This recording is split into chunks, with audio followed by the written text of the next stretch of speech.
എടി നീ എന്തൊക്കെയായി പറയുന്നേ? ഫോട്ടോസും വീഡിയോസും വെച്ച് ബ്ലാക്ക്മെയിൽ ചെയ്യുക. അവൻ അത് വെച്ച് മുതലെടുക്കുക.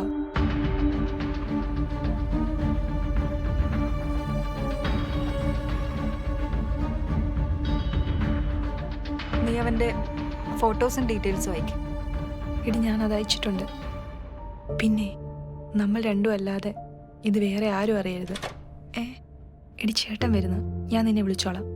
ആ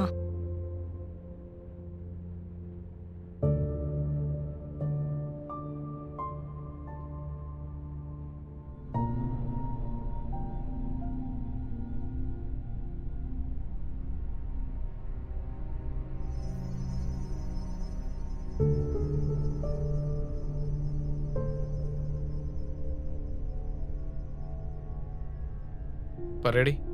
എടാ, ഐ നീഡ് യുവർ ഹെൽപ്പ്.